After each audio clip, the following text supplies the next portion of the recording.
30년 전 절벽에서 던져진 아기 포대기. 그 안에는 아무것도 없었습니다. 채화영은 모든 것을 알고 있었습니다. 처음부터 끝까지.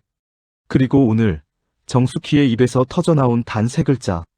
태안. 별장. 이 드라마 단순한 복수극이 아닙니다. 모든 비극은 30년 전 한 사람의 계획된 음모에서 시작됐습니다. 그리고 그 음모의 끝은 아직 아무도 모릅니다. 잠깐 시작하기 전에 구독과 좋아요 꼭 부탁드립니다. 여러분의 작은 클릭 하나가 더 좋은 리뷰를 만드는 힘이 됩니다. 정숙희가 쓰러지면서 뱉어낸 말, 30년 전 태안 별장에 장미를 숨겼어. 채화영이 우리 토끼를 훔친 거야. 잠깐, 이 문장을 그냥 흘려들으시면 절대 안 됩니다. 정숙희는 지금 5세 수준의 지능으로 살고 있는 사람입니다. 불의의 사고로 30년간 거의 모든 기억이 차단된 채로 살아온 사람입니다. 숙희네 반찬 가게에서 장미와 함께 조용히, 그리고 맑게 살아오던 사람입니다. 그런 사람이 갑자기 이 말을 내뱉었다는 것, 그것 자체가 이미 이 드라마 54회 최대의 충격 포인트입니다. 강백호는 그 자리에서 완전히 굳어버립니다. 손이 떨리고 119를 누르면서도 머릿속에는 단 하나의 문장만 남습니다. 모든 일은 채화영이 시작이었구나. 그런데 여기서 한 가지 의심이 생깁니다. 정숙희의 기억이 갑자기 돌아온 것은 정말 우연이었을까요? 사실 전날부터 이미 그녀는 같은 말을 반복하고 있었습니다. 토끼가 아파. 장미를 불러. 장미는 왜 안 와? 오태숙은 그 말이 지긋지긋하다는 듯 눈을 질끈 떴고, 오태평은 정숙희의 손만 붙잡고 엄마 진정하자를 반복했습니다.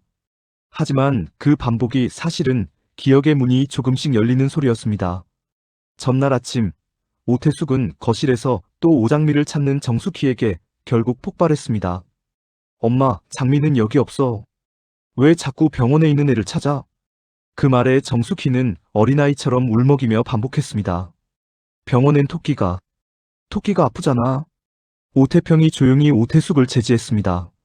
누나, 그만해. 그리고 정숙희 옆에 앉아 손을 주물러주며 달랬습니다. 엄마, 병원 가자. 장미 얼굴 보고 오자. 정숙희는 고개를 끄덕이면서도 토끼도 같이라는 말을 놓지 못했습니다. 그리고 병원에 도착했을 때 병실 앞에는 이미 백호가 서 있었습니다. 그 순간 정숙희가 병실 문을 가리키며 말했습니다. 토끼가 누워있어. 토끼가 아파. 오태평 얼굴이 그 순간 굳었습니다. 강백호는 오태평에게 조심스럽게 물었습니다. 태평아, 토끼가 뭐야? 오태평의 설명은 이랬습니다. 사고 직후부터 정숙희는 오키토끼 인형을 꼭 껴안고 살았고, 며칠 전부터는 토끼가 살아있다고 말하기 시작했다는 것입니다. 오태평은 덧붙였습니다. 엄마가 장미랑 같이 토끼를 봤다고까지 했어. 내가 물으면 셋이 만났다고만 해. 백호는 그 말이 이상해서 숨을 삼켰습니다. 귀에는 며칠 전 카페 직원 2명이 사고를 당했다는 소문이 들어와 있었고, 강준호가 흘린 마설린 실장도 교통사고라는 말도 같은 시기에 들려왔거든요. 속으로 계산을 했습니다. 토끼가 진짜 있다면 그건 인형이 아니라 사람이다. 백호는 정숙희 앞에서 목소리를 더 낮췄습니다. 어머님, 토끼는 언제 만났어요? 정숙희는 눈을 반짝이며 대답했습니다. 토끼 아프기 전날 장미랑 셋이 만났다. 숙희 너무 좋았다. 그 셋이라는 단어에서 등에 소름이 돋았습니다. 정숙희는 또 말했습니다. 토끼가 또 올게라고 했어. 근데 지금 아프다. 그 문장을 듣는 순간 드림호텔 리뉴얼 파티에서 스쳐 지나가며 인사했던 한 얼굴이 번쩍 떠올랐습니다. 마설린. 강백호는 병원 복도 끝으로 걸어가며 머릿속을 정리했습니다. 카페 직원 2명 사고와 마설린 교통사고, 그리고 정숙희가 본 살아있는 토끼. 이 세 개가 한 줄로 이어지는 순간 결론은 하나였습니다. 오장미 사고는 단순한 교통사고가 아니라는 것. 그리고 그날 저녁부터 백호는 자료를 뒤지기 시작했습니다. 뉴스 기사, 행사 사진, 드림호텔 리뉴얼 파티 참석자 명단, 마설린 관련 인터뷰까지. 처음엔 닮았다고만 생각했던 얼굴이 사진을 확대할수록 말이 안 되게 똑같아 보였습니다. 눈꼬리, 인상, 턱선까지 같은 수준이었습니다. 백호는 스스로에게 물었습니다. 세상에 이런 우연이 있어? 그리고 결심했습니다. 마설린을 직접 만나야 한다고. 백호는 바로 전화부터 돌린 건 아니었습니다. 먼저 사고라는 단어가 붙는 곳들을 직접 발로 밟아보기로 했습니다. 근처 상점 주인은 강백호가 사고에 대해 물어보자 처음엔 경계했지만 변호사라고 말하자 표정이 흔들렸습니다. 트럭이 갑자기 들이받았어요. 사람을 피해야 정상인데 그냥 들이받았거든요. 이상했어요. 그 이상했다는 한마디에 꽂혔습니다. 그날 누가 먼저 현장에 왔어요? 라고 물었고 주인은 잠깐 고민하다가 말했습니다. 119가 가장 먼저 왔습니다. 근데 근처에 검정색 세단 한 대가 주차해 있었어요. 번호는 기억하지 못한다고 했습니다. 백호는 사고 근처 도로를 한 바퀴 돌았습니다. 신호등 위치, 블랙박스, 사각지대, 주변 점포, CCTV 방향까지 눈으로 확인했습니다. 그 과정에서 깨달았습니다. 사고를 우연으로 만들기엔 현장이 너무 깔끔하다. 흔적을 지운 느낌이 난다. 교통사고 담당 수사관에게 연락을 시도했고 거절당하자 더 차갑게 마음먹었습니다. 좋아. 그럼 밖에서 판을 깔지. 백호는 형 강준호에게 전화를 걸었습니다. 강준호는 또 오장미 씨 일이냐? 너 너무 깊게 들어가는 거 아니냐고 잔소리를 했습니다. 강백호는 말 대신 휴대폰으로 사진 한 장을 전송했습니다. 오장미의 사진이었습니다. 강준호는 사진을 확인하자마자 숨을 멈췄습니다. 강준호 머릿속에는 마설린이라는 이름이 먼저 튀어나왔으니까요. 강준호는 낮게 물었습니다. 이 사진 어디서 났어? 백호는 단호했습니다. 형, 봤지? 오장미 씨야. 닮은 게 아니라 똑같아. 난 직접 확인해야 해. 강준호는 잠깐 망설였습니다. 채화영이 얼마나 집요한지 알고 있었고 마설린이 교통사고가 났다는 얘기도 들은 상태였으니까요. 하지만 강백호가 멈추지 않는다는 것도 알았습니다. 강준호는 결국 연락을 돌렸습니다. 마설린 실장님, 저 강준호입니다. 몸은 좀 괜찮으세요? 그 말을 들은 쪽은 오장미였습니다. 지금 마설린 이름으로 움직이는 사람이 오장미였으니까요. 오장미는 전화기 너머로 잠깐 숨을 멈추더니 물었습니다. 무슨 일인데요? 강준호는 조심스럽게 대답했습니다. 동생이 변호사인데 어떤 사건에 대해 자문을 구하고 싶어 하는데 만나주실 수 있습니까? 오장미는 짧게 말했습니다. 알겠습니다. 시간과 장소 잡아주세요. 약속 장소는 드림호텔 창 레스토랑이었습니다. 오장미가 먼저 도착해 창가 자리에 앉았습니다. 손끝이 계속 떨려서 물컵을 2번이나 잡았다 놓았습니다. 오장미는 그 떨림을 감추려고 메뉴판을 들었는데 글자가 하나도 눈에 들어오지 않았습니다. 그때 문이 열리고 백호가 들어왔습니다. 백호가 오장미를 본 순간 눈빛이 굳었고 오장미도 똑같이 굳었습니다. 둘은 서로를 알아본 겁니다. 오장미는 마설린으로 밀어붙일 수도 있었습니다. 하지만 오장미는 그 자리에서 먼저 말했습니다. 백호 씨, 저 장미예요. 강백호는 의자에 앉지도 못하고 서서 그 말을 삼켰습니다. 그럼 지금 병원에 누워있는 사람은? 오장미가 고개를 끄덕였습니다. 마설린이에요. 제가 제안했어요. 하루만 서로 바꿔서 살아보자고요. 그리고 이어지는 말이 충격이었습니다. 채화영이 저를 노릴 줄은 몰랐어요. 다음날 채화영이 트럭을 보낸 거예요.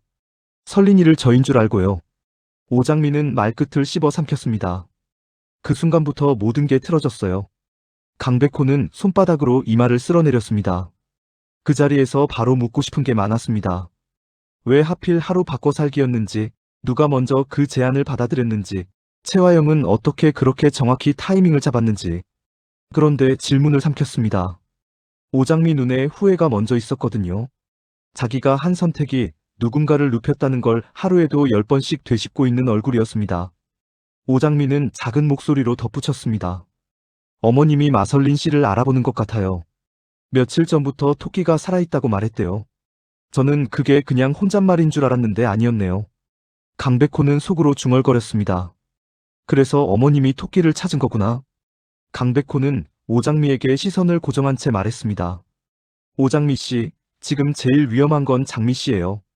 겁먹거나 마설린이 아닌 표정이 나오면 채화영은 알아챌 거예요. 오장미는 그 말에 손가락을 꽉 쥐었습니다. 제가 더 잘해야죠. 라고 말했지만 목소리가 갈라졌습니다. 강백호는 그 갈라짐을 듣고도 흔들리지 않으려 했습니다. 지금은 위로보다 계획이 먼저였으니까요. 그런데 여기서 질문이 생깁니다. 정말 오장미는 채화영이 자신을 노릴 줄 몰랐을까요? 하루 바꿔 살기를 먼저 제안한 것은 오장미였습니다. 그 타이밍이 너무 절묘하지 않나요? 채화영의 움직임을 미리 알고 있었던 것은 아닐까요? 아니면 이 모든 것이 진짜 계획이었을 가능성은요? 겉으로 보이는 오장미는 사랑하는 쌍둥이 동생이 자신 대신 누워있다는 죄책감에 무너지는 여자입니다. 레스토랑에서 손가락을 꽉 쥐고 입술이 하얘지고 억지로 웃으려 하지만 목소리가 갈라집니다. 그런데 잠깐 다시 보십시오. 오장미는 마설린으로 완벽하게 행세하고 있습니다. 호텔을 오가고 드림그룹을 오가고 채화영의 신복 이강혁의 눈을 피해가며 이건 단순한 생존 본능이 아닙니다. 이건 이미 어느 정도 준비된 행동입니다. 오장미가 채화영 사무실에서 핸드폰을 몰래 확인하는 장면을 보십시오. 강남봉 교수 전화가 왜 이렇게 많아? 부재중 통화도 있고 무슨 사이지? 이 여자 복수의 실마리를 한 올 한 올 직접 잡아당기고 있습니다. 그리고 CCTV를 발견하는 순간을 보십시오. 오장미는 혼자 중얼거립니다. 채화영이 우리 아빠를 어떻게 사고 현장까지 데려간 건지 저 CCTV를 알아봐야겠어. 이 여자는 무너지면서도 동시에 판을 짜고 있습니다. 분노, 집착, 죄책감, 그리고 치밀한 계산이 동시에 작동하는 여자입니다. 오장미의 진짜 속내는 이겁니다. 채화영, 당신이 가진 모든 걸 잃을 때까지 나는 멈추지 않아. 채화영은 이번 회차에서 이상하게 불안합니다. 잠이 오지 않아 휴대폰을 몇 번이나 켰다 껐다 하고 결국 이강혁에게 전화합니다. 병원 쪽 이상한 움직임 없지? 이강혁은 아직은 없습니다라고 답했습니다. 채화영은 그 말이 믿기지 않았습니다. 한마디를 더 던졌습니다. 설린이가 요즘 너무 이상해. 이강혁은 잠깐 침묵하다가 말했습니다. 지금 예민해지셔서 그런 거겠죠? 그 침묵이 채화영을 더 예민하게 만들었습니다. 채화영은 속으로 생각했습니다. 누가 내 판을 건드리면 가만두지 않을 거야. 이 문장이 소름 돋는 이유가 있습니다. 채화영은 30년 동안 이 판을 혼자 지켜왔습니다. 마동석을 없애고 오복기를 치우고 정숙희를 망가뜨리고 그 모든 것을 계획하고 실행하면서 30년을 살아온 사람입니다. 그 판이 흔들리기 시작했다는 것을 본능으로 느끼고 있는 겁니다. 하지만 정작 흔들리고 있는 건 자신의 발밑이라는 것을 아직 채화영은 모르고 있습니다. 그리고 강남봉 교수가 연락도 없이 회사로 찾아오는 장면도 예사롭지 않습니다. 채화영은 당황하면서도 직원들 눈을 의식해 글을 내보냅니다. 오장미는 그 장면을 보며 속으로 중얼거립니다. 이 사람이 강백호 아버지고 우리 아빠 차로 치워 죽인 범인이야. 채화영, 저 사람이랑 불륜을 하고 있단 말이지. 채화영의 불륜, 강남봉 교수와의 관계. 이것이 채화영이 가장 두려워하는 또 하나의 균열이 될 수 있습니다. 강백호는 원래 해피바이러스 전파자입니다. 놀 건 다 놀고 게으름 피우면서도 성적과 스펙을 놓치지 않는 만찢남. 그런 백호가 이번 회차에서는 완전히 다른 얼굴을 보입니다. 교통사고 현장을 직접 발로 밟고 신호등 위치와 CCTV 방향을 눈으로 확인하고 상점 주인에게 직접 증언을 받아냅니다. 사고를 우연으로 만들기엔 현장이 너무 깔끔하다. 흔적을 지운 느낌이 난다. 이건 변호사의 눈이 아닙니다. 이건 진실을 향해 맹렬하게 달려가는 한 남자의 눈입니다. 수사관에게 거절당하자 차갑게 마음먹습니다. 좋아. 그럼 밖에서 판을 깔지. 그런데 백호가 가장 빛나는 순간은 따로 있습니다. 오장미와 마주 앉아 모든 진실을 들은 뒤 흔들리지 않고 계획을 세우는 그 순간입니다. 장미 씨, 오늘 제일 위험한 건 누가 알았냐예요. 채화영은 병원에 있는 마설린 씨를 오장미로 알고 있다면 설인 씨부터 건드릴 수 있어요. 그리고 약속을 받아냅니다. 혼자 움직이지 마요. 어디 가면 반드시 나한테 먼저 말해요. 백호는 지금 채화영이라는 거대한 적을 향해 조용하지만 단단하게 전쟁을 선포하고 있습니다. 모두가 채화영을 두려워할 때 진홍주는 혼자 움직입니다. 염산월이 마설린 방에서 가져온 립스틱 안에서 USB가 튀어나왔습니다. 진홍주가 파일을 열어보는 순간 얼굴이 딱 굳었습니다. 아무 말도 못하고 화면만 뚫어져라 봤습니다. 염산월은 진홍주 표정만 보고도 알았습니다. 이게 그냥 USB가 아니라는 것을요. 염산월이 다급하게 물었습니다. 홍주야, 이게 뭐야? 사람 죽는 거야? 진홍주는 대답하지 않았습니다. 파일 이름들을 한 번 더 훑었습니다. 염산월이 말했습니다. 그냥 내가 갖고 있을게. 아무도 모르게. 진홍주는 고개를 저었습니다. 엄마는 그게 안 돼. 엄마는 불안하면 말을 해. 그리고 그 말은 꼭 채화영 귀에 들어가. 염산월은 입술을 빼죽 내밀며 인정했습니다. 하긴 그건 그래. 내가 실수를 많이 하지. 진홍주는 낮게 말했습니다. 그래서 내가 갖고 있을 거야. 엄마는 모르는 척만 해. 그리고 혼자 움직였습니다. 드림호텔 로비에서 오장미를 불러 세웠습니다. 눈 하나 깜빡이지 않고 물었습니다. 너 누구야? 오장미는 순간 목이 잠겼지만 바로 웃으며 넘기려 했습니다. 누구긴 누구야? 마설린이지. 진홍주는 고개를 저었습니다. 나는 병원으로 가서 확인할 수도 있어. 솔직히 말해. 그리고 나는 채화영 편 아니야. 오장미는 그 말에 눈빛이 흔들렸고 결국 낮게 털어놨습니다. 난 마설린이 아니야. 설린이의 쌍둥이 언니인 오장미야. 진홍주는 그 순간 입꼬리를 올렸습니다. 속으로 확신했습니다. 드디어 칼이 내 손에 들어왔다. 진홍주는 USB 이야기를 꺼냈고 오장미는 눈이 커졌습니다. 진홍주가 말했습니다. 이게 진짜면 채화영은 끝이야. 같이 잡자.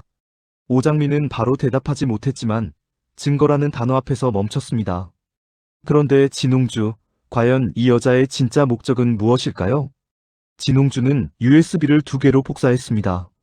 하나는 절대 꺼내지 않을 곳에, 하나는 언제든 협박 카드로 쓸 곳에. 오장미를 쥐고 있으면 채화영을 밀어낼 명분이 생긴다. 이 여자, 채화영을 잡으려는 건지, 아니면 채화영 대신 이 판의 새로운 지배자가 되려는 건지. 아직은 알 수 없습니다. 그날 밤 백호는 정숙희의 반찬 가게로 갔습니다. 정숙희를 직접 보고 싶었거든요. 거실에 앉아있던 정숙희는 백호를 보자 반갑게 웃었습니다. 백호다. 백호는 마음이 쓰렸고 일부러 더 부드럽게 말했습니다. 어머님, 제가 오늘 장미 씨 만나고 왔어요. 잘 지내고 있어요.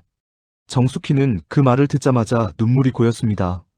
장미 왜 안 와? 토끼도 아픈데. 정숙희는 갑자기 자리에서 벌떡 일어났습니다. 안 된다. 장미 내 옆에 있어야 한다. 그리고 한 발짝 내딛다가 휘청했습니다. 백호가 잡으려고 손을 뻗는 순간 정숙희가 그대로 넘어졌습니다. 정숙희의 이마가 바닥에 쿵하고 부딪혔고 백호 심장이 내려앉았습니다. 어머님 괜찮으세요? 를 반복하는 그 순간 정숙희가 멀쩡한 눈으로 또렷하게 말했습니다. 30년 전 태안 별장에 장미를 숨겼어. 채화영이 우리 토끼를 훔친 거야. 그리고 이어지는 말. 남자들이 쫓아와서 가짜 아기 포대기 들고 절벽으로 뛰었어. 그 말이 끝나자 정숙희 입술이 파르르 떨리더니 뱉어냈습니다. 동석씨. 동석씨를 만나야 해. 강백호가 어머님, 동석씨가 누구예요? 라고 외치려는 순간 정숙희는 숨이 턱 막힌 듯 가슴을 움켜쥐고 그대로 눈이 뒤집혀 쓰러졌습니다. 응급실에서 정숙희를 맡기고 나온 백호는 오태평을 불렀습니다. 오태평 얼굴이 하얘졌습니다. 아버지가 그 별장에 자주 가셨었어. 우리도 어렸을 때 갔었고. 백호는 바로 물었습니다. 위치 정확히 어디야? 오태평은 지도 앱을 켜서 별장 위치를 찍어줬습니다. 백호는 혼자 움직이려다가 멈췄습니다. 깨달았습니다. 이 싸움은 혼자 이길 수 없다는 것을요. 오장미에게 연락했고 오장미는 마대창 회장에게 모든 것을 털어놨습니다. 오복길, 채화영, 쌍둥이, 하루 바꿔 살기, 트럭, 그리고 병원에 누워있는 마설린. 마대창은 처음엔 믿지 못해 웃었습니다. 그런데 오장미가 구체적인 날짜와 장소를 말하자 마대창 얼굴이 서서히 무너졌습니다. 마대창은 결국 책상을 내리치며 폭발했습니다. 채화영 그녀이. 그리고 오장미를 끌어안았습니다. 우리 손녀. 아니, 우리 장미. 그동안 고생 많았지. 이 할아비가 미안하다. 오장미는 그 말에 숨이 털컥 무너져 눈물이 났습니다. 마대창은 비서에게 즉시 지시했습니다. 채화영이 어디서 아이를 낳았는지, 병원 기록이 남아있는지, 30년 전 태안과 연결되는 흔적이 있는지 찾을 수 있는 건 다 찾아오라고요. 다음 날 아침 마대창이 태안 별장으로 향했을 때 별장 앞에는 이미 백호가 서 있었습니다. 마대창은 한번 훑어보더니 낮게 말했습니다. 자네는 누군가? 백호는 숨기지 않았습니다. 저는 강백호 변호사입니다. 오장미 씨 일로 이곳에 왔습니다. 마대창은 다시 물었습니다. 정숙희가 뭐라고 했는지 전부 말해줄 수 있겠나? 강백호는 정숙희가 말한 토끼와 절벽, 가짜 아기 포대기, 그리고 동석 씨까지 그대로 전했습니다. 마대창은 그 이름에서 눈이 번쩍 뜨였고 주먹을 꽉 쥐었습니다. 동석. 우리 아들 이름을 다시 들을 줄은 몰랐다. 백호는 물었습니다. 회장님, 태안별장에 뭐가 있습니까? 마대창은 대답 대신 문을 열고 안으로 들어갔습니다. 먼지 냄새가 코를 찔렀고 오래된 장난감 상자 하나가 구석에 뒤집혀 있었습니다. 강백호는 별장 안쪽을 더 살폈습니다. 벽지 한쪽이 미세하게 들뜬 걸 발견했고 손끝으로 눌러보자 텅하는 소리가 났습니다. 마대창이 다가와 같이 눌렀고 두 사람은 벽장 뒤쪽에 얇은 틈이 있다는 걸 알아챘습니다. 마대창이 힘을 주어 벽장을 밀자 뒤에서 낡은 나무 문이 하나 드러났습니다. 그 안에는 오래된 상자가 있었습니다. 상자 위에는 먼지가 수북했는데 이상하게도 한 군데만 손자국처럼 닦여 있었습니다. 강백호는 그 부분이 최근에 열렸다는 뜻이라고 바로 알아챘습니다. 상자를 열자 안에는 젖은 흙이 말라붙은 천조각과 찢어진 아기 포대기 끈이 들어있었습니다. 마대창은 그걸 보는 순간 숨을 들이마셨고 강백호는 정숙희가 말한 가짜 아기 포대기가 머릿속에서 딱 맞아떨어지는 걸 느꼈습니다. 두 사람은 잠깐 말을 잃었습니다. 백호는 침을 삼키며 물었습니다. 장미 씨 어머님은 이곳에 아기를 놓고 도망치셨다고 했습니다. 마대창은 고개를 끄덕였습니다. 그리고 백호를 똑바로 보며 말했습니다. 강백호 씨, 혼자 움직이면 위험합니다. 함께하죠. 백호는 그 말이 무섭고도 든든했습니다. 혼자 정의를 세우려던 마음을 내려놓는 순간이었습니다. 그리고 그 순간 별장 안쪽에서 딱 하는 소리가 났습니다. 백호와 마대창이 동시에 고개를 돌렸습니다. 누군가가 있는 건지 아니면 바람인지. 하지만 한 가지는 분명했습니다. 태안 별장은 이미 오래전부터 비어있지 않았습니다. 그리고 그 빈틈을 채화영이 혼자 만들었을 리 없다는 것. 자, 여기서 잠깐 멈추고 생각해봐야 할 것들이 있습니다. 첫 번째 의혹 강남봉 교수는 얼마나 알고 있나? 강남봉 교수는 채화영과 불륜 관계입니다. 오장미는 채화영 핸드폰에서 강남봉 교수의 부재중 전화를 발견하고 충격을 받습니다. 이 사람이 강백호 아버지고 우리 아빠 차로 치워 죽인 범인이야. 강남봉 교수는 드라마에서 착하고 따뜻한 남편으로 그려집니다. 산업디자인과 교수로 캠퍼스 커플이었던 영자와 결혼해 가족밖에 모르는 사랑꾼으로 살아온 사람입니다. 하지만 정말 그는 몰랐을까요? 채화영이 오복기를 어떻게 했는지 강남봉 교수는 정말 아무것도 모르고 있는 걸까요? 만약 강남봉 교수가 알고 있었다면 강백호는 어떤 선택을 해야 할까요? 이강혁은 채화영에게 죽으라고 하면 죽는 신용까지 할 신복입니다. 흐트러짐 없는 자세에 매섭고 예리한 눈빛을 가진 사람입니다. 그런데 백호가 호텔에 나타나 마설린을 만나려 하자 이강혁이 오장미를 데리고 사라집니다. 오장미는 속으로 생각합니다. 백호 씨랑 마주칠 걱정은 안 해도 되겠어. 채화영과 이 실장이 알아서 차단할 테니. 예전에도 설린이랑 마주칠까봐 회사에는 절대 못 오게 한 거였어. 악마들. 이강혁이 채화영을 위해 오장미를 보호하는 건지 아니면 오장미의 정체를 이미 알고 있어서 데리고 간 건지. 그 의도가 아직은 명확하지 않습니다. 이 남자 정말 채화영만을 위해 움직이는 건가요? 아니면 이미 무언가를 눈치채고 있는 건 아닐까요? 진홍주의 USB. 그 안에는 무엇이 담겨 있을까요? 채화영이 오복기를 사고로 위장해 죽인 증거. 30년 전 태안 별장에서 벌어진 일의 기록. 아니면 마동석의 죽음과 관련된 결정적인 파일. 진홍주는 USB를 두 개로 나눴습니다. 하나는 절대 꺼내지 않을 곳에, 하나는 언제든 협박 카드로 쓸 곳에. 이 여자 채화영을 잡으려는 건지 아니면 채화영 대신 이 판의 새로운 지배자가 되려는 건지. 그 답은 아직 나오지 않았습니다. 정숙희가 말한 동석 씨. 동석 씨를 만나야 해. 마동석은 30년 전 의문의 실종 사건에 휘말렸습니다. 인정 많고 누구에게나 따스한 남자, 아버지 마 회장의 뜻도 거스르지 않고 자랐던 남자, 운명 같은 여자 정숙희를 사랑하게 됐던 남자. 정숙희는 지금도 그 이름을 기억하고 있습니다. 마동석이 정말 죽었을까요? 아니면 어딘가에 살아있을 가능성이 있는 건 아닐까요? 모든 걸 알고 있었던 사람은 따로 있지 않았을까요? 그리고 그 사람이 지금 태안별장 근처 어딘가에 있는 건 아닐까요? 이제부터 조심스럽게, 하지만 과감하게 예측해 보겠습니다. 채화영은 곧 병원에 누워있는 마설린이 오장미라는 것을 의심하기 시작합니다. 설인의 귀에 있는 점을 확인하러 갈 정도로요. 만약 채화영이 이것을 확인하는 순간 판이 완전히 뒤집힙니다. 가능성 1, 채화영이 진짜 마설린을 제거하려 할 수 있습니다. 병원에 누워있는 사람이 오장미가 아닌 마설린이라는 걸 알게 되는 순간 채화영은 자신의 딸도 희생시킬 수 있는 사람입니다. 오복길도 그렇게 보냈으니까요. 채화영에게 마설린은 드림그룹을 장악하기 위한 생명줄이었습니다. 하지만 그 생명줄이 자신을 위협하는 존재가 된다면 채화영은 그 줄을 직접 자를 수 있는 사람입니다. 가능성 2, 마대창 회장과 강백호의 연합이 채화영을 정면으로 압박합니다.